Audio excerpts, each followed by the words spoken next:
পাকিস্তানের নতুন army chief অসীম মুনিরের জন্য সমস্যা বেড়েই চলেছে। অসীম মুনির চেয়ারে বসতেই সবার আগে তো সেনার অনেক বড় বড় অফিসার পদত্যাগ করে। সেনার ওই সমস্ত অফিসাররা ইমরান খানের নিকটস্থ ছিল, কিন্তু এরপর আফগানিস্তানে তালেবান এবং টিটিপি পাকিস্তানকে সতর্কতা দিয়ে অসীম মুনিরের সমস্যাকে আরো বাড়িয়ে দিয়েছে। অসীম মুনিরের জন্য এখন সবচেয়ে বড় চ্যালেঞ্জ নিজের সম্মান বাঁচানো। সেই উদ্দেশ্যে অসীম মুনির পিওকে পৌঁছে যায় আর ওখান থেকে ভারতকে হুমকি দেয়। এটা বলা ভুল হবে না যে নিজের দেশের গিরোধদের থেকে বাঁচার জন্য অসীম মুনির সিংহর সঙ্গে পাঙ্গা নিয়েছে।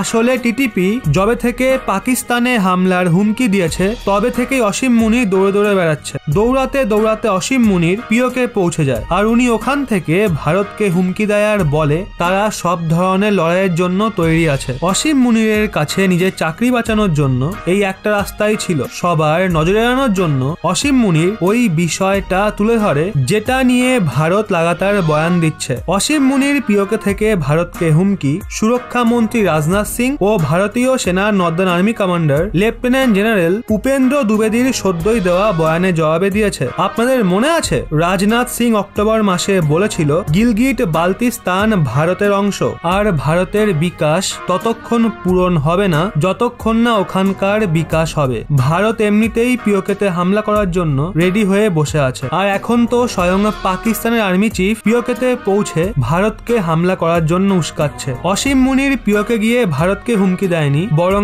ভারতকে পিওকেতে হামলা করার জন্য একটা সুন্দর সুযোগ করে দিয়েছে। সুরক্ষা বিশেষজ্ঞদের মতে অসীম মুনির নিজের বস ব্রিগেডিয়ার জেনারেল কামার জাভেদ বাজওয়ার তুলনায় ভারতের জন্য বেশি সমস্যা সৃষ্টি করার প্রস্তুতি নিয়ে ফেলেছে। সার্বজনিকভাবে উনি প্রথমবার পিওকে থেকে ভারত বিরোধী বয়ান দিয়েছে। এক্ষেত্রে এটা ভাবা ভুল হবে সে কখনো ভারতকে নিজের বন্ধু ভাববে বা ভারতের প্রতি নরমপন্থী মনোভাব দেখাবে। অসীম মুনির ওই ব্যক্তি আইএসআই চিফ থাকাকালীন ভারতকে ফেব্রুয়ারি 2019-এ পুলওয়ামার জঙ্গি হামলার কষ্ট ভোগ করিয়েছিল।